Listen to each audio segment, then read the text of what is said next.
Olá pessoal, sejam muito bem-vindos. Hoje a gente está aqui num formato diferente, com conteúdo diferente, né? Aqui trazendo um pouco mais, né, dentro da nossa sociedade. Então a gente está vivendo agora um momento muito importante, que é a troca de quem dirige a nossa sociedade, né? Um momento muito importante para a gente não só conhecer as pessoas que vão trabalhar, mas também as propostas, o que a gente está querendo para o futuro da nossa especialidade dentro aqui no Brasil, sabendo que, claro, a gente tem todas as coisas boas que sempre fizeram para a gente, mas também algumas dificuldades que vem enfrentando conforme as coisas vão mudando, né? As tecnologias, a política em si.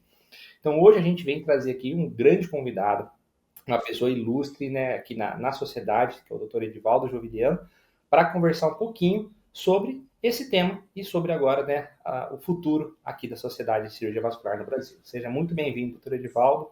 Obrigado, Renan. Obrigado, Christian. Uma honra estar aqui com vocês, um prazer enorme poder compartilhar e debater um pouco sobre a nossa sociedade que todos nós gostamos tanto, né? Perfeito, isso daí.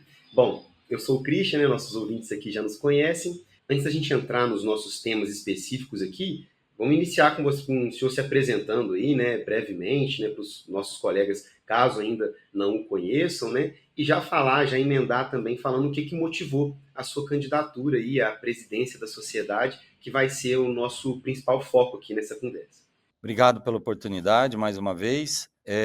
Bom, como vocês já sabem, pelo nome que está aqui no texto, né, meu nome é Edivaldo Joviliano, tenho 54 anos, sou professor universitário, atuo na Faculdade de Medicina de Ribeirão Preto, da Universidade de São Paulo, em tempo integral, já professor desde 2008, em tempo integral, mas atuei na medicina privada integralmente até 2008. Tive minha formação já há mais de 30 anos, me formei em 1994, e desde lá, desde a minha residência médica, eu fui sócio da sociedade, e sempre gostei muito de participar de todas as atividades que a sociedade desde então realizava, né? Começando desde da Jornada Paulista, depois o Encontro Paulista, depois o Encontro São Paulo, depois os congressos brasileiros, né? Todos que eu tive a oportunidade de ir enquanto residente, depois já formado, sempre me agregavam muito, eu gostava muito de pertencer a esse mundo da sociedade, porque eu sempre enxerguei que esse é um caminho muito importante para a gente poder se agregar, estar unido e conquistar coisas para a nossa especialidade, que me encantou desde os primeiros anos da formação médica, né? Ao longo da toda a minha trajetória profissional, não é, especificamente dentro da sociedade, da SBACV, a minha atuação começou há mais de 2 décadas, participando em diversas comissões científicas, sendo diretor de seccional aqui da região de Ribeirão Preto, onde eu resido, e mais recentemente, eu fui diretor científico da gestão 2022-2023, do presidente Júlio Peclar, a qual eu tive muito orgulho de pertencer, onde pudemos exatamente fazer o trabalho que eu sempre achei que deveria e poderia contribuir na sociedade. Nós fizemos vários cursos, todos eles gratuitos, fizemos o SBACV Capacita, onde foi um curso em São Paulo, prático e presencial, não é? Muito interativo, onde começamos ali a elaborar, não é? E dar indícios do que nós pretendíamos, por exemplo, para a prova de título de especialista. Não é? Aulas focadas, o curso com treinamento de habilidades práticas, e fizemos também o SBACV Educa. Foi um curso online com todo o conteúdo da cirurgia vascular, da angiologia e também da angiorradiologia e ultrassonografia, com alguns tópicos disponíveis para o associado ter um conteúdo básico, né, de consulta em tempo real, quando ele quiser, na plataforma da nossa sociedade. Além disso, fizemos também as nossas diretrizes atualmente vigentes, 8 diretrizes. Foi um trabalho muito denso, muito intenso, com diversos profissionais de todo o Brasil. Foi muito gratificante poder fazer isso, não é? E eu percebi o quanto a gente ainda poderia caminhar. Na sequência, eu recebi o convite dos amigos de São Paulo, né, não teve eleição, foi um consenso para eu ser presidente da Regional São Paulo, a qual eu ainda estou nesse cargo até o final do ano. Eu tenho muito orgulho de pertencer, onde eu pude exercitar e experienciar toda a capacidade de gestão que eu fui adquirindo nesses anos, na minha atividade profissional, tanto privada quanto na universidade. Nós tivemos uma missão muito importante, que foi de sanear os custos da Regional São Paulo, atuando com austeridade e responsabilidade, que é o que a gente trouxe para a nossa campanha. Depois nós vamos comentar o que isso significa, renegociando contratos e, ao mesmo tempo, oferecendo conteúdo de qualidade. A gente fez o Up-to-Date Endovascular, editou de novo o Especializando, que foi criado lá na gestão do nosso colega Dr. Fábio Rossi, Flebologia Moderna. Estamos fazendo agora o Pulse IA, um curso inédito de inteligência artificial para todos os associados de angiologia e cirurgia vascular, dedicados à nossa atuação, para que seja de aplicação prática para todos, né? Um curso que está começando, tivemos apenas uma edição. Então, isso tudo me estimulou muito, né? E mostrou o quanto a gente ainda tem capacidade de oferecer mais, no sentido de qualificar ainda mais a prova de título, né? Eu relembro que a gente trouxe para a prova do título de especialista um novo conceito, né? Treinamos todos os professores que fazem as questões da nossa gestão, trouxemos um profissional da Universidade de São Paulo, que trabalhou em Brasília, elaborando as matrizes de competência das faculdades de medicina de todo o Brasil, professor Valdes Bolela, e nós fizemos uma imersão, né, de aplicação de provas, em elaboração de testes práticos. Isso trouxe uma qualificação e uma melhora significativa nas nossas provas, né, na primeira fase da prova.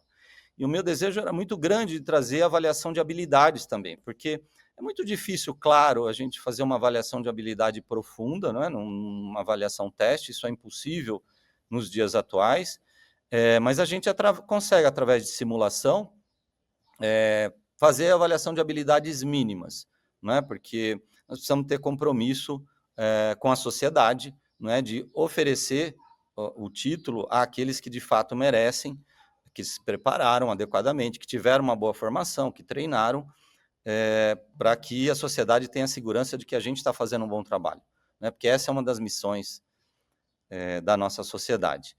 Então, acho que a gente vai poder falar mais, né? Mas a certeza que a gente pode contribuir ainda mais, né, com novos planos, que acho que a gente vai conversar mais adiante, no sentido de melhorar cada vez mais a nossa sociedade e o que ela tem para oferecer para os nossos associados. Perfeito. Eu vou fazer uma introdução bem legal aí para situar, né, todo mundo que está nos ouvindo aí. E aproveitando, já que você finalizou falando da prova de título, né, a gente sabe que nos últimos anos ocorreram algumas mudanças, né, realmente. E aí queria perguntar para o senhor se o senhor teria algumas outras mudanças, ou no estilo da prova, conteúdo, ou no formato, se teria algumas novas mudanças em mente, ou se a princípio a ideia é manter essas últimas alterações, essas últimas atualizações que ocorreram mais ou menos no mesmo molde. Obrigado pela oportunidade de responder e até já adiantar, né, os nossos planos caso sejamos eleitos. Christian, a gente fez uma mudança importante, né, como eu havia dito no bloco anterior, sobre o conceito da prova de título. Existe ainda também, atualmente, um conceito de basear-se em literatura formal, livros, né? A gente sabe que os livros se desatualizam muito rápido nos dias de hoje, não é? Então, você ficar restrito à bibliografia de um livro, isso limita muito, não é, as inovações que são publicadas diariamente nas plataformas digitais, nas revistas científicas, com um nível de evidência muito importante. Então, isso é um ponto crítico, na nossa opinião, quer dizer, não ficar limitado a bibliografias exatamente específicas, mas sim ao conhecimento técnico, científico, que tenha nível de evidência daquele momento onde a prova está sendo feita, né? Nós não podemos basear questões e solicitação de avaliações em série de casos, mas nós vamos basear em guidelines já publicados, não é? Ao conceito comum. Nossa ideia não é nunca, e nunca foi, pelo menos na nossa gestão, nós fizemos muito isso, né, evitar polêmicas, porque quando você está avaliando o mínimo, uma competência mínima para você receber o título. Casos desafiadores vão sempre aparecer ao longo da nossa jornada e muitos deles nós nunca vimos, não é? Não tem que usar a nossa capacidade de raciocínio, as habilidades que a gente teve para solucionar esses casos e oferecer o melhor que a gente pode oferecer. Mas numa prova de título, nós temos que ser objetivos, né, baseados na ciência que nós temos naquele momento. Como são as provas de residência pelo Brasil. Não existe uma única referência. Não existe um livro, existe o conhecimento da época. E se aquele conhecimento, se a questão não foi bem elaborada, ela vai ser anulada, não é? Hoje todo mundo, tem vocês aí que fazem um belo trabalho, tem outros colegas que trabalham nessa área, tem acesso à informação, né? Se nós basearmos numa informação de um livro que foi publicado há 2 anos, aquele capítulo daquele livro já foi escrito há 3, 4 anos, não é? Ele já está desatualizado. Então, é importante ter algumas referências, não é? Isso nós não vamos mudar, mas eles não ficarão restritas a livros específicos. A gente quer, na prova do título, e isso é o que a gente entende, cobrar a capacidade de resolução de problemas no conhecimento daquela época, tá certo? É isso, a avaliação de habilidades e competências, é isso que uma boa prova deve fazer. A gente pretende, sim, manter, mas sempre melhorando a prova de título. Nós implementamos essas mudanças lá em 2022, 2023, agora em 24, 25, teve algumas pequenas alterações. Algo importante que nós vemos é a previsibilidade, né? Nós pretendemos, no início da nossa gestão, publicar as datas das provas de título já dos 2 anos, da qual estaremos responsáveis, né? Eu não acho adequado, de forma nenhuma, você fazer uma prova no final do ano, como foi em 2024, e fazer um edital em janeiro com a prova, janeiro, fevereiro, para a prova em abril, né, ou maio, sem os candidatos saberem disso, né? Não importa o mês que você decide fazer, mas desde que tenha previsibilidade, para que o candidato ele possa se organizar. A gente sabe que a gente está testando conhecimento, não é, como eu disse, a capacidade de resolutiva, né, do indivíduo. Mas é preciso ter previsibilidade para ele poder se planejar quanto a viagens, quanto a investimento que ele quer ou não quer fazer com relação a cursos, não é? Que a gente pretende aí fazer parcerias também na sociedade. Então, assim, isso é um ponto fundamental. E na prova prática, né, nós pretendemos descentralizar pelo Brasil para facilitar os candidatos. Hoje nós temos profissionais no Brasil inteiro, nas 5 regiões do nosso país aí, habilitados a aplicarem a prova, que são pertencentes à sociedade, membros titulares habilitados com know-how para fazerem essa aplicação de forma regionalizada, que facilitaria a locomoção, enfim, e até a execução da prova por parte de todos. Quer dizer, com um bom planejamento, acho que a gente consegue executar isso com bastante segurança. Muito interessante mesmo, né?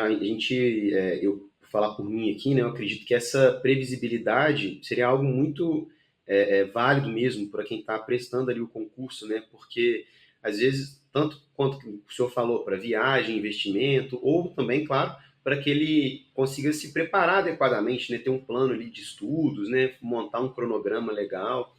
Alguns argumentaram, não, mas o candidato tem que estar preparado a qualquer momento. Não é assim. Uma prova, ele está fazendo um investimento financeiro. Se fosse assim, nós avaliaríamos só o que a residência ofereceu, né? Então, você não precisaria da prova de título de especialista. Ela é algo importante, a gente tem que valorizar a prova. Hoje a gente não está querendo, enquanto médicos, que se estabeleça uma prova pós-formação médica. Então a gente dá valor à prova. A prova é importante. O candidato ele tem que ter um tempo para se preparar, né? Existe todo um preparo psicológico, inclusive, não é? Quem que não fica ansioso para fazer uma prova? Isso é normal do ser humano. Toda vez que nós somos avaliados, e eu digo a vocês que eu sou um pouquinho mais velho, independente da idade, né? Nós ficamos um certo grau de nervosismo, de ansiedade, isso é completamente normal e a gente precisa ter respeito por isso, né? Então, a gente pretende já no primeiro mês da nossa gestão já divulgar esses prazos para os 2 anos da nossa gestão. Perfeito, muito legal mesmo. E nessa sua última resposta aí também, o senhor citou a questão dos guidelines, né? Então, aproveitando esse gancho, O senhor tem pretensão de fazer alguma atualização aí de novos guidelines pela sociedade, com as novas atualizações? Como que está essa sua ideia, né, com relação a essa parte dos guidelines? Veja, no final de 2024, início de 2025, nós terminamos de publicar todos os guidelines da gestão 22-23. Na verdade, foi em 24, nós terminamos de publicar todos os guidelines, né? Foi no primeiro semestre de 24. Então, a gente tem os guidelines, os primeiros guidelines foram publicados lá em 2023. Passado 4, 5 anos, acho que já estão na hora de serem atualizados. Mas a nossa gestão será 2026, 2027. Agora estão sendo realizados, pela nossa informação, inclusive eu sou coordenador de um dos guidelines que estão sendo realizados, né? No caso da dissecção de aorta, tipo B. Alguns guidelines, a atual gestão optou por alguns guidelines muito curtos, né? Bastante setorizados para facilitar a publicação pelo JVB. A gente vai avaliar isso, o quanto de guidelines nós vamos ter prontos até o final do ano, no início da nossa gestão. A nossa ideia é talvez complementá-los ou publicá-los em conjunto. Isso nós vamos estudar, obviamente, com o que foi pactuado da atual gestão com o JVB, mas sem dúvida nenhuma, eu poderia citar a você alguns guidelines que são fundamentais e que vão nos nortear, inclusive para algumas políticas que a gente quer implementar, né, de credenciamento de procedimentos, primeiro, claro, no sistema público de saúde e, na sequência, na Agência Nacional de Saúde, na ANS. O que acontece é que, por exemplo, nós não temos um guideline nacional para tratamento do aneurisma tóraco-abdominal, por exemplo, né? Na gestão do nosso colega, Dr. Júlio Peclar, eu, mais diversos outros colegas, Dr. Ricardo, do Paraná, Dr. Ronald, da Bahia, e mais outros colegas, eu não vou lembrar aqui nesse exato momento de citá-los todos, mas os principais cirurgiões de aorta aí do Brasil, todos contribuíram, né, com um plano no QualiSUS, onde a gente colocava isso, tanto para a cirurgia aberta, onde ela é absolutamente subfinanciada, e para a cirurgia endovascular, onde ela não existe, na verdade, na tabela SUS. Não é? Os hospitais públicos, eles lutam, e eu trabalho num grande hospital público, né, que acaba dispendiando de recursos próprios, de outras fontes, para poder a gente não deixar esses pacientes desassistidos, né? Mas o sistema SUS, ele não enxerga que existem esses casos, o que é um absurdo, verdadeiro absurdo. Então, nós precisamos de um guideline específico, né, para criarmos um processo dentro da Conitec, para que isso, de forma urgentíssima, né, possa ser levado para as instâncias superiores, para que a gente consiga, de fato, implementar isso no Brasil. Citaria outros, como doença venosa pélvica, como tratamento das safenas, né, por radioablação ou por laser, enfim, que são tecnologias já de nível de evidência 1A, onde no mundo todo isso se faz muito tranquilamente. Se a gente fizer avaliação de custo-efetividade, isso já foi feito pelo NHS, a gente vai avaliar que isso, no médio e longo prazo, ele traz vantagens para o sistema, no caso, por exemplo, das doenças venosas. Então, são todos pontos fundamentais a serem atacados, né, através da produção de guidelines e com consequente execução de processo de credenciamento, e eu cito a Conitec como, na minha visão, o principal ponto a ser atacado para a gente conseguir isso, né? Para que a gente possa conseguir, na nossa especialidade, o reconhecimento desses procedimentos. Se a gente tiver o exemplo, por exemplo, da radiologia intervencionista, da neurointervenção, eles credenciaram não há muito tempo o tratamento do AVC agudo, não é? Que é algo extremamente importante para o sistema público de saúde. Tivemos há um tempo atrás o credenciamento até, e aí eu vou entrar depois na defesa profissional, a embolização de próstata, por exemplo. Lá na portaria estava exclusivo para radiologistas intervencionistas. Não é? A nossa sociedade, nesse ponto, acabou dormindo no ponto. Nós não tínhamos um observatório para ver o que estava acontecendo, não estávamos atentos a isso, né? Há um tempo atrás, quando isso foi publicado. Então, isso são todos pontos a serem enfrentados, né, que nós precisamos e fazem parte da nossa plataforma de gestão, que precisam da nossa atenção e que se linkam com a produção de guidelines, que foi que você acabou de perguntar, entendeu, Christian?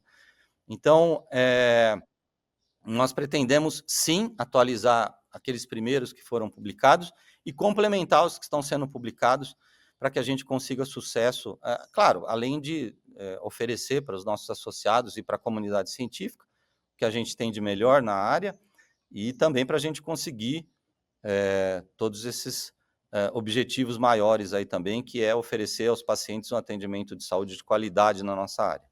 Eu achei bem interessante, porque quando a gente fala de guideline, na nossa cabeça vem mais ou menos um roteirinho do que você pode ou não pode fazer.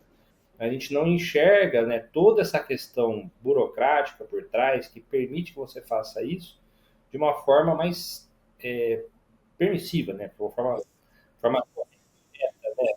você registrar todo o protocolo para você atuar nessas doenças. Eu acho isso muito, muito interessante, doutor. O guideline, ele não é só a parte de ensino, né? Ele tem essa questão tanto de autorização de convênio, até mesmo defesa profissional também, né? Ah, por que você fez isso? Ah, não, eu fiz aqui, poxa, olha só, tá? Igual o senhor citou, o aneurisma tóraco-abdominal. Vamos supor, poxa, tava com 6,1 centímetro aqui, por isso que eu indiquei, olha só. A sociedade respalda isso. Então, não só para ensino, né, que eu acho que seria assim, algo que o primeiro nível ali, né, do guideline é para a gente aprender, né? E aí depois tem todas essas camadas que ajudam demais o profissional também, né? Exatamente, suporte técnico, jurídico, administrativo, elaboração de políticas públicas de investimento, né? O quanto que nós temos de indivíduos que têm essa doença por ano no Brasil, o quanto que isso vai ser necessário de recursos, não é?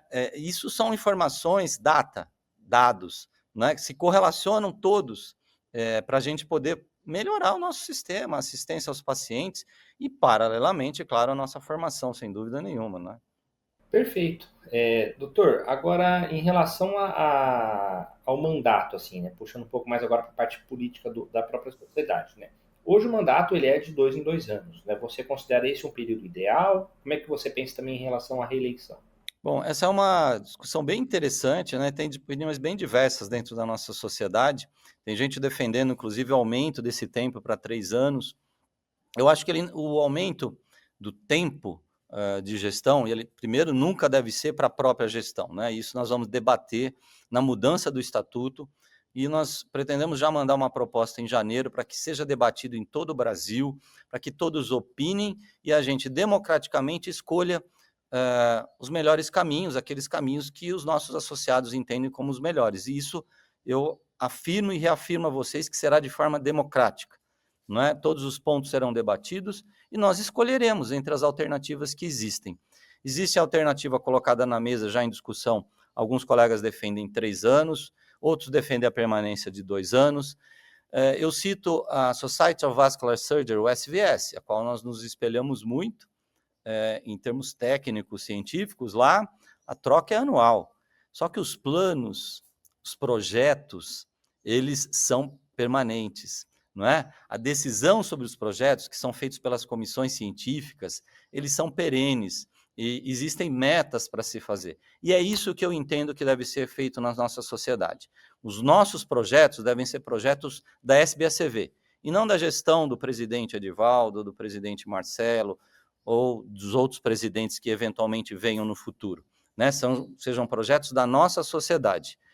Pessoalmente, eu acho que 2 anos é um tempo bastante razoável, tanto para a entrega daquele que está administrando, né? E vejam que é uma comissão executiva de 14 profissionais e eu pretendo, caso sejamos eleitos, trabalhar em conjunto com a nossa equipe, todas as decisões serão da equipe, né? Junto com os associados e sempre de forma democrática, respeitando as comissões científicas que nós temos e fazendo com que elas trabalhem e tenham autonomia para trabalhar, né? As nossas gestões, tradicionalmente, têm se baseado muito nas lideranças, o que a gente não acha muito adequado isso. A gente pretende que isso seja feito de forma muito técnica e descentralizada pela sociedade, como é na sociedade, por exemplo, de cardiologia, né? Nós tivemos recentemente um belíssimo evento de aterosclerose feito pelo Departamento Científico de Aterosclerose da Sociedade Brasileira de Cardiologia, onde vários, inclusive, dos nossos associados participaram. Citou aqui o Dr. Ivan Casella, por exemplo. Foi um evento magnífico, profundo, onde discutiram guidelines, novas tendências, não é? Então, a gente pretende dar essa liberdade para as nossas comissões científicas, claro, sempre com o suporte da diretoria científica, com rigor científico, tudo muito estudado. Então, assim, nós debateremos isso na reforma estatutária, porque isso é uma decisão estatutária para a próxima gestão. Eu defendo que permaneça em 2 anos, mas tem colegas, por exemplo, do nosso grupo que acham que 3 anos seria o razoável, que é o mesmo tempo da AMB, não é? Que são 3 anos. Então, é possível que haja essa mudança. Eu acho 2 anos bastante razoável, até para quanto mais pessoas passarem por esse processo, melhor. Desde que tenhamos um estatuto que respeite, não é, a sociedade, aos anseios dos nossos associados, e que a gente consiga estabelecer projetos diretores para a nossa sociedade. Quais são as nossas metas para curto, médio e longo prazo? É isso que nós vamos estabelecer e deixar pronto, não é, para todas as próximas gestões. Claro, sem tirar autonomia daqueles que virão no futuro, mas que nós temos previsibilidade do que vai acontecer para a nossa sociedade. Não é? Como a gente já conversou em outras oportunidades, muitos jovens às vezes não sabem nem o papel, qual que benefício que a sociedade pode trazer para eles, não é? Porque os projetos são muito pessoais, isso é muito ruim. Na nossa visão, tem que ser algo em formato de um plano diretor para curto, médio e longo prazo, né? Para que isso seja respeitado e aqueles que vierem respeitem a estrutura administrativa, respeitem o que é sólido, o que é consolidado e, claro, tragam sempre inovações daquela época, com novos cursos, atendam às demandas de defesa profissional que vão surgir ao longo do tempo, né?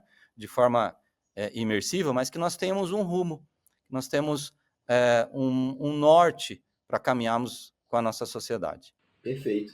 Eu acho que essa questão da previsibilidade é algo bom em todas as áreas da nossa vida, né? Tudo que a gente consegue um planejamento maior, tem uma previsibilidade, a gente consegue se planejar ali melhor, né? Ainda só para a gente já encerrar um pouco esse assunto do processo eleitoral, queria saber a sua opinião sobre sobre o processo atual, né, que a gente faz por correio, se o senhor acha essa a forma mais interessante. A gente sabe que isso não é uma decisão que o senhor vai tomar sozinho, né, como a gente já vem conversando aqui, mas queria saber a sua opinião sobre o processo atual, se o senhor acha que é válido pensar em outras formas de realizar esse processo em si. Já adiantando, Christian, o processo atual é muito ruim.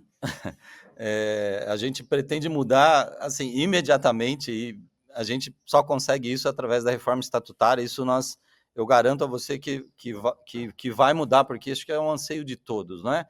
Nós temos hoje, por exemplo, colegas que já receberam os votos lá no Ceará, em Fortaleza, estados do Nordeste, do Norte, e nossos colegas do Paraná, por exemplo, não receberam ainda, que estão aqui do lado de São Paulo, onde é a sede.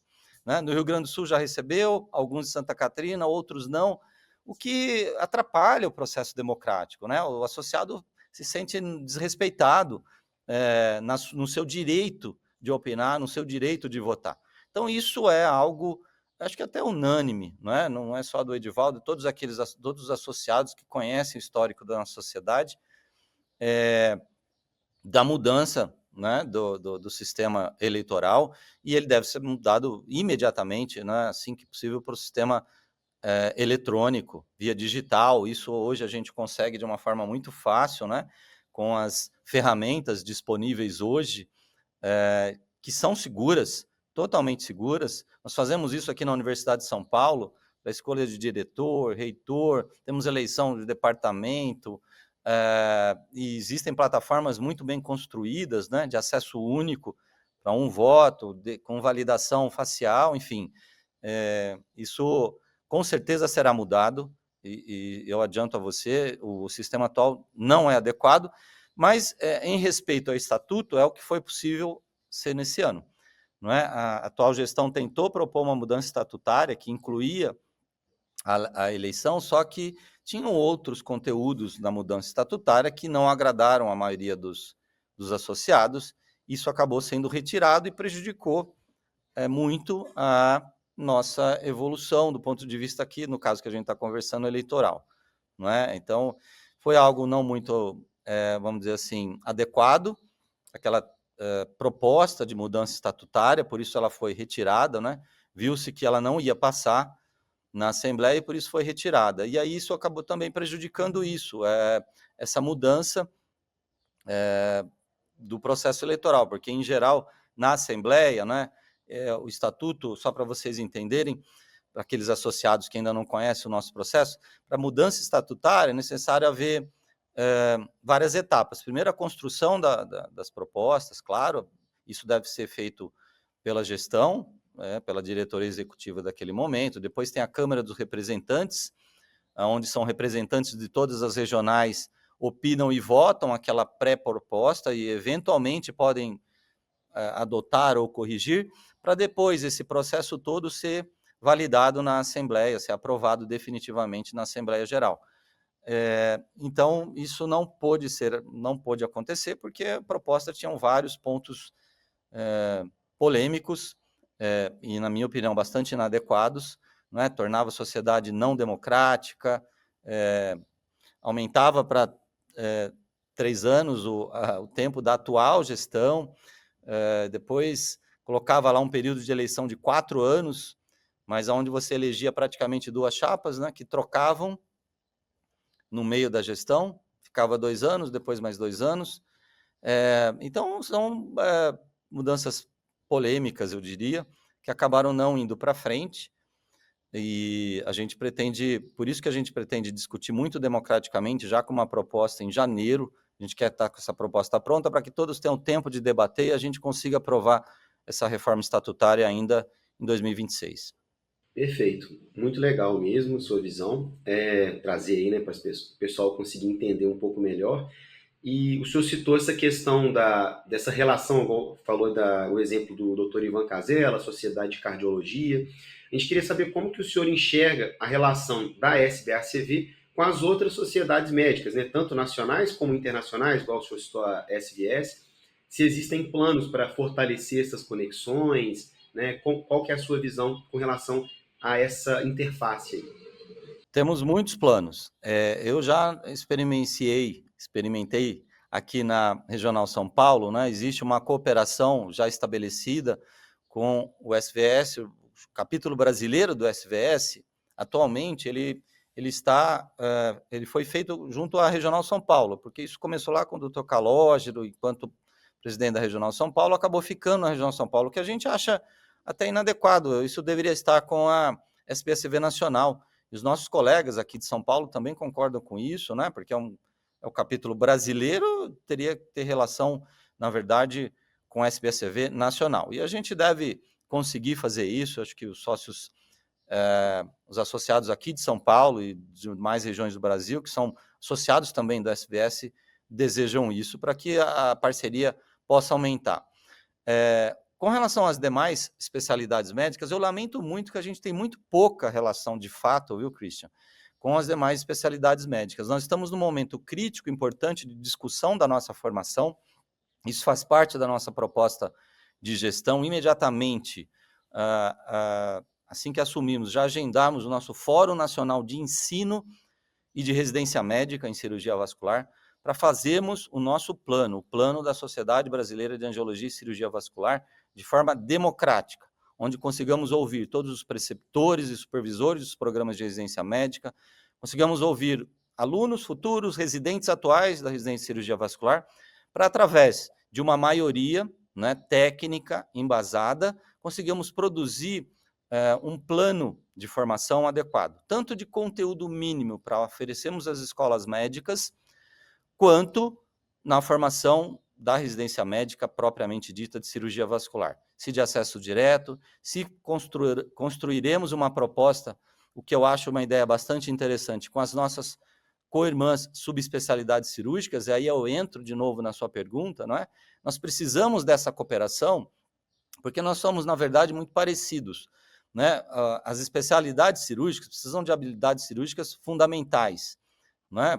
O cirurgião vascular, ele precisa ter a habilidade de fazer uma toracotomia, fazer uma laparotomia. Ele aborda nos membros inferiores, na região cervical, nas extremidades superiores, não é? Em cooperação com outros especialistas. Então, é muito importante essa integração. E com a mudança do programa de cirurgia geral de 2 para 3 anos, isso aumentou, obviamente, 1 ano da nossa formação, que gerou uma série de questionamentos. Existe uma mudança geracional quanto ao entendimento da importância da residência médica, isso a gente tem que considerar, é um alerta que todos nós temos que ter, né, de atrair esses novos alunos, porque eu não vejo outro caminho que não da residência médica para se ter uma boa formação, uma formação adequada de especialistas no Brasil. E eu também não sou favorável de promessas de redução de anos, não é, para atrair a atenção de alunos. Porque nós temos uma responsabilidade social. Né? A gente sabe o quanto que diminuiu o número de cirurgias abertas, por exemplo, e em detrimento, claro, da evolução tecnológica, dos procedimentos endovasculares, principalmente, e agora dos procedimentos robóticos. Então, diminuir o tempo total, eu sou bastante crítico de propostas simplistas como essa. O que nós precisamos é construir um plano. Na minha visão, nós teríamos que ter 2 anos de treinamento básico de cirurgia em diversas especialidades, cirurgia geral, cirurgia do trauma, não é? Passando por diversas especialidades, como é mais ou menos hoje o programa, só que acrescido do 3º ano aí da cirurgia geral. O CBC e a Associação Médica Brasileira não vão aprovar uma residência de cirurgia geral própria, mas se enviarmos uma proposta em cooperação com as demais subespecialidades médicas cirúrgicas, eu não tenho dúvida que nós consigamos fazer um programa onde a gente possa, sim, em cooperação, temos como base esses 2 anos. O acesso direto, ele é algo factível, na minha opinião, nós vamos estudar isso. A questão do acesso direto é que ele envolve uma série de estruturas e demandas que precisam ser previamente pactuadas, senão os serviços não vão conseguir cumprir. Exemplo, nós temos hoje, basicamente, cirurgia vascular, 2 anos somente, tá certo? Então, você falou, nós temos mais ou menos 200 vagas no Brasil, então temos 400 bolsas. Se a gente fizer um programa de 5 anos de acesso direto, por exemplo, quantas bolsas para cirurgia vascular nós vamos precisar? Vocês entenderam a dimensão disso? Na crise fiscal que o nosso país se encontra? Você entendeu? Nessa crise fiscal que o nosso país está, não que nós não tenhamos força política, a gente pode lutar politicamente, mas é algo que nós precisamos pensar nisso com responsabilidade, tá certo? Cirurgia geral não vai dar as bolsas deles para nós, não. Ao contrário do que muita gente pensa, a gente vai ter que batalhar para isso. Como é que vai ficar a nossa certificação, os títulos de especialistas? Os residentes preferem um único RQ, que é o RQ de cirurgia vascular, ou eles preferem um RQ de cirurgia geral, um RQ de cirurgia vascular e o RQ de endovascular, que são 3, que é o atual modelo de hoje. Todo mundo precisa estar ciente do que vai acontecer. Estando ciente e informado, nós vamos chegar num melhor caminho para a nossa especialidade. O que eu sou contra é com decisões simplistas, como estão sendo colocadas por aí. Vamos fazer 4 anos só de vascular, acesso direto, olha que maravilha. A gente tem que tomar muito cuidado com essas proposições simplistas, não é? Eu acho que é um assunto muito sério, de grande responsabilidade. Eu acho 4 anos muito pouco para a formação necessária hoje. Na minha opinião, nós teríamos que ter pelo menos 2 anos de treinamento de habilidades em cirurgia geral, diferentes especialidades, e mais 3 anos envolvendo todas as nossas habilidades aí, né? Tanto a capacidade, claro, de fazer cirurgia aberta, endovascular e ultrassonografia.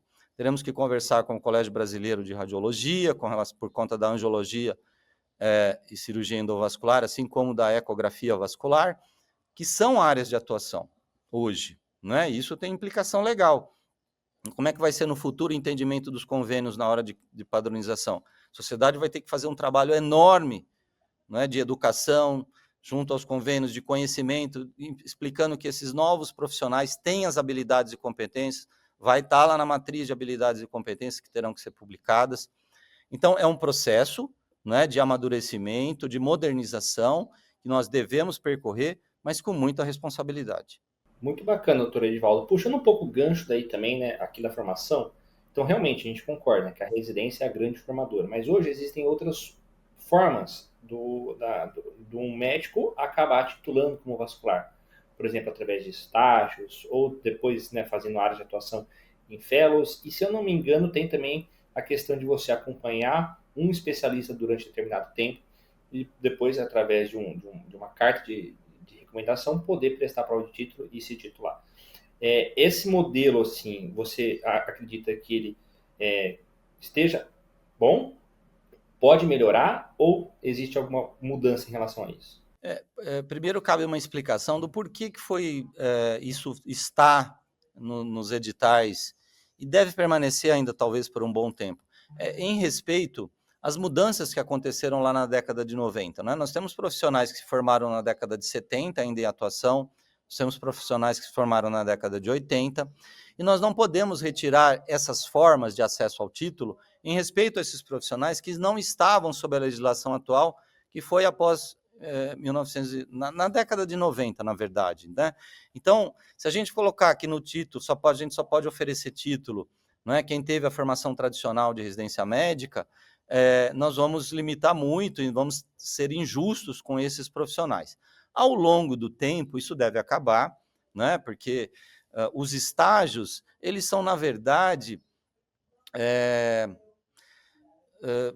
residências médicas sem bolsas. Tá certo? E eu não acho isso muito adequado, né? Nós devemos prover aos profissionais que saem da formação, imediata formação da sua graduação, bolsas, para que tenham condição de subsistência, não é? Eu acho que não é justo, é desigual a gente aceitar isso. O que nós precisamos qual é o número de vagas de residência médica de formação que nós precisamos no Brasil?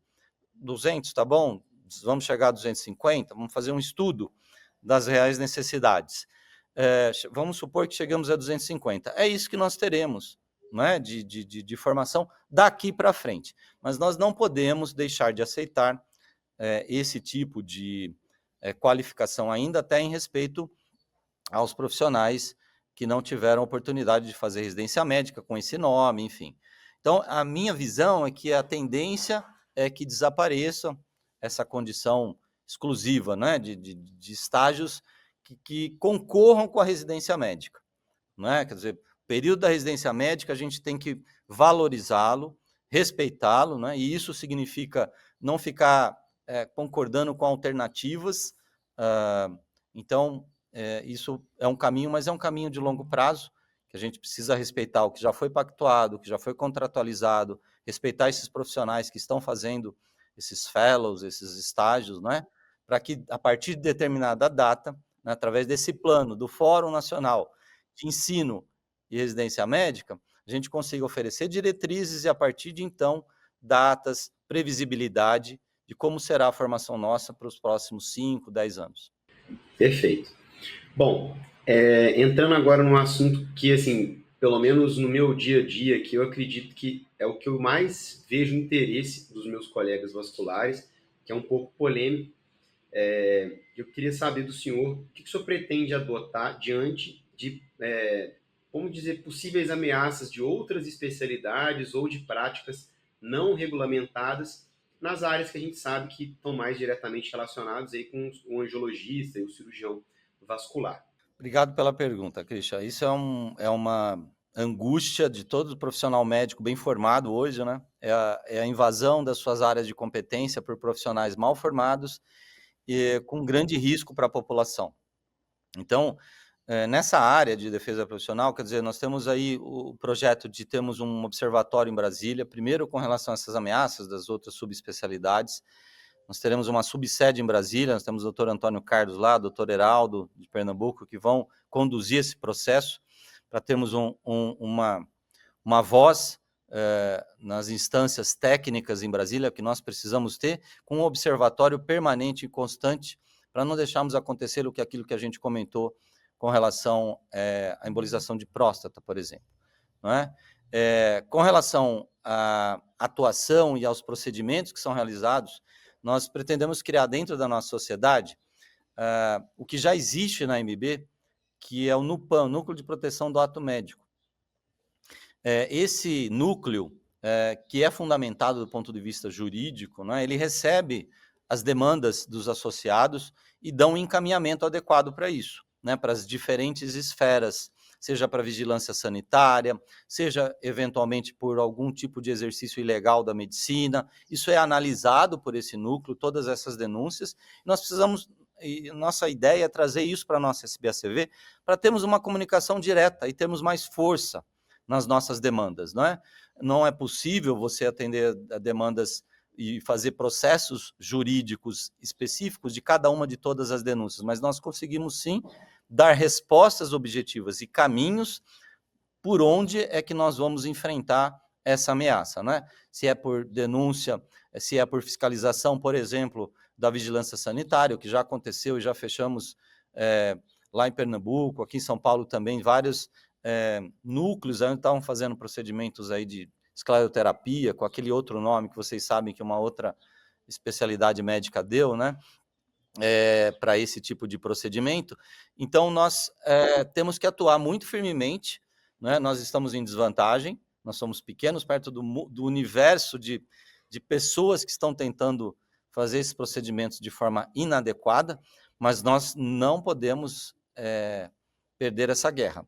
Né? É uma batalha diária que é travada de uma forma desigual depois daquele evento muito ruim da lei do ato médico, que não foi aprovada na sua integralidade lá em 2013, isso nos prejudicou muito, não é só nossa especialidade que enfrenta isso, são diversas especialidades médicas que estão travando as suas lutas também, mas o caminho é essa luta diária, e nós precisamos ser organizados nisso, não é? Então, e o associado precisa saber aonde procurar, não é? Então, a MB já deu o caminho, né? Já estivemos lá mais de uma vez na gestão 2022-2023 do Júlio Peclar, com o Dr. César, conhecendo no PAN, e nós vamos trazer isso para a nossa sociedade para que seja um caminho, para que juntos com a MB consigamos lutar contra essa praga, eu diria, desculpe a palavra, não é, que afeta todas as especialidades médicas, que é a invasão por profissionais não habilitados, não capacitados, que trazem muito malefício, não é, para o sistema de saúde e em suma, para os pacientes, não é? Perfeito, doutor. A gente queria aproveitar agora e a gente fez várias perguntas que a gente estava, né? A gente conversou aqui, mas deve ter algumas ideias e propostas que a gente não discutiu, né? Que o senhor tem em mente e que o senhor queira falar também. Existe alguma que o senhor queira falar?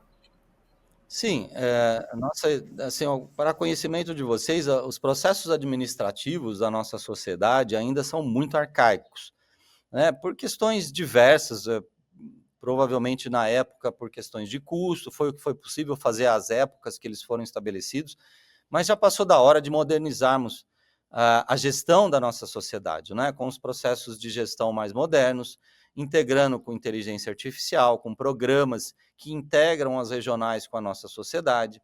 O sistema de recebimento é muito arcaico da nossa sociedade, o sócio tem dificuldade de saber se ele está adimplente ou se ele não está adimplente. A regional, para vocês terem uma ideia, ela recebe, depois tem que passar uma planilha em Excel para a nacional, para que a nacional confira se caiu o dinheiro que foi repassado pela regional. É uma coisa muito atrasada e nós vamos definitivamente modernizar os processos de gestão. Pretendemos estabelecer um canal de comunicação direta com os associados, através de canais de WhatsApp, com atendimento imediato, feito inicialmente por inteligência artificial, e quando a demanda não for resolvida, um canal direto com a nossa secretaria e com as nossas diretorias, posteriormente, caso o problema não seja resolvido pela nossa secretaria. Hoje, por exemplo, eu recebo muitas demandas de colegas, olha, não recebeu o voto, com quem eu falo? Né? E eles tentam contato, não conseguem, o e-mail da comissão.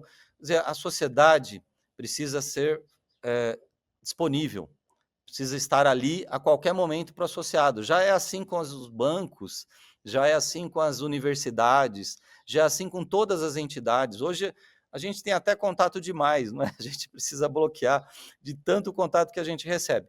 Mas a sociedade precisa fazer o seu trabalho de ficar disponível, estar disponível para que o sócio consiga resolver todas as suas demandas. Então, nós pretendemos estabelecer todos esses canais de comunicação. Precisamos abrir o portal de transparência da SBACV para que o sócio possa acompanhar tudo o que está acontecendo na gestão, principalmente em termos de custo, onde está sendo aplicado os seus recursos. Vamos renegociar todos os contratos baseados em eficiência, não é? E custo, a austeridade da nossa chapa, não é? E é isso que a gente quer trazer, a inovação é trazer cursos, novos cursos, como de inteligência artificial, trazer inteligência artificial para a nossa gestão, para diminuir os custos, otimizar, tornar-nos mais eficientes e sermos austeros, no sentido de sermos responsáveis com todos os recursos que são feitos. A nossa ideia não é fazer quantidade de cursos, é fazer qualidade com os cursos que nós vamos oferecer, baseado nas demandas que nós temos à nossa época. Existem regionais, por exemplo, que demandam muito curso sobre ferida, sobre novas tecnologias, né? Principalmente algumas regionais do Nordeste, faremos cursos específicos, voltados para essas demandas específicas, além dos cursos básicos que vamos manter pela SBACV Nacional, né? Cursos de formação, que criaremos o portal Saber Vascular, que é um portal online único, onde todo o conteúdo científico da nossa sociedade vai estar. Tanto todos os guidelines de fácil acesso, quanto os nossos cursos, sejam os cursos que já foram realizados, como, por exemplo, o SBACV Educa, eu cito aqui, como aqueles que vão ser realizados, que serão um repositório de fácil acesso, onde o nosso associado, através de um app, que a gente também quer fazer, tem um acesso muito rápido a todo esse conteúdo, está numa discussão clínica online lá no seu serviço, ou na sua, vamos associar, o que fala o guideline da sociedade? Na aula que foi dada tem aqui sistemas organizados de forma que o conteúdo fique factível em termos de ser acessado rapidamente por todos os nossos associados. Então, em suma, nós queremos muito modernizar a nossa sociedade e a gente acha que não é necessário grandes investimentos. O que é necessário é responsabilidade, vontade de querer fazer e aplicar aquilo que já existe de conhecimento nos dias atuais. Nós não vamos reinventar a roda, né? Nós não vamos fazer programas novos de computador. Até queremos fazer um hackathon, né, no início da nossa sociedade, para que alguns jovens, isso é uma ideia nossa, que com alguns colegas que vão pertencer à nossa comissão de inovação, que nós vamos criar, para que encontrem soluções individuais para a nossa sociedade, a gente estimular a inovação também, né, porque isso é a nossa missão, mas nós utilizaremos o que existe de tecnologia para modernizar a nossa sociedade, tornar ela mais eficiente, uma gestão que seja menos pesada para o associado, que ela tenha menor custo, para que os recursos sejam aplicados diretamente em benefícios. Né? Isso significa mais educação médica continuada, mais publicação de diretrizes sem limite de páginas, né? Diretrizes que sejam completas, como que a gente tentou fazer na gestão de 2022, 2023. Diretrizes que sejam amplas. Se pegar as diretrizes de aneurisma do SVS, vejam quantas páginas ela tem. Vejam do ISVS, quantas páginas tem. Por que a gente tem que limitar as nossas diretrizes? Não, nós precisamos de diretrizes completas, né, independente do que isso vai custar. E é claro, a gente vai conseguir isso se a gente conseguir ter uma gestão responsável, economizar recursos onde é possível ser economizado e aplicar onde precisa ser aplicado. É isso que a gente pretende fazer. Inovação com responsabilidade. Perfeito, não, beleza. Acho que agora deu para fazer um apanhado geral aí. Antes de passar a palavra aí para o senhor, né, temos uma última pergunta aqui, mas gostaria já de deixar aqui o nosso agradecimento, né, pela disponibilidade aí do tempo, de poder estar aqui com a gente. Eu acho que isso é muito importante tanto para a sociedade, né, todos os membros aí, como os novos aspirantes, né, os jovens vasculares aí recém-formados também, residentes que podem estar nos assistindo para já começar a entender esse funcionamento. Então, gostaria de deixar aqui o nosso agradecimento e se o senhor quiser deixar alguma mensagem final aí para os vasculares, né, residentes que estão nos ouvindo, uma mensagem final para esses aí que desejam ver a nossa especialidade cada vez mais forte e mais respeitada. Começo aqui minha mensagem, um agradecimento especial a vocês, né, do Vascular Review, você, Christian, Renan, parabenizar pelo trabalho que vocês fazem, né, de aproximar os jovens aí ao conhecimento e tentar adequar a missão difícil aí de transmitir conteúdo de qualidade no tempo real para os jovens que tanto precisam e que desejam, principalmente também na educação médica continuada, mas aqueles que desejam aí se aplicarem para o título de especialista, né? A minha mensagem final é uma mensagem de otimismo. Eu acredito muito na nossa sociedade, na capacidade que ela tem de agregação.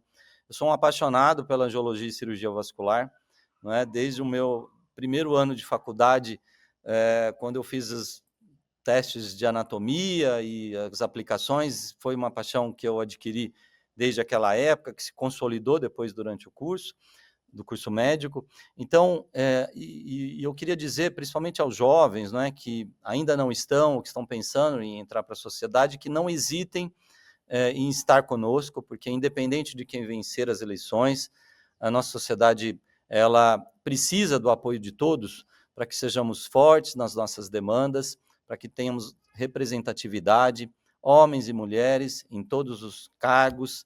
Nós precisamos da presença cada vez maior das mulheres também, né? Isso a gente estimulou muito isso na nossa eleição, até na nossa chapa nós temos 4 mulheres, a qual nós temos muito orgulho de tê-las conosco na nossa gestão e que contribuirão muito nesse espelho e com a sua competência para mostrar o quanto isso é necessário e importante. A defesa profissional, ela precisa dos jovens, ela precisa do engajamento de todos, a produção de novos conteúdos, a educação médica continuada com a participação democrática de todos e os processos de gestão precisam da participação dos jovens para que a gente inove de forma mais fluida, sem grandes traumas. Não é muito melhor a gente fazer isso de forma democrática e com maior representatividade. Quanto mais associados opinando, melhores soluções nós vamos encontrar. E é assim que uma gestão deve caminhar, não é? Atuar sempre de forma democrática, sem personalismos, sem vícios do passado, mas olhando para o futuro, olhando para os jovens, para as demandas que eles têm nos dias de hoje, as dificuldades, os anseios, e a gente junto construir soluções que vão fazer a nossa especialidade ser maior, mais representativa e, no final das contas, trazer uma saúde mais de qualidade para a nossa população.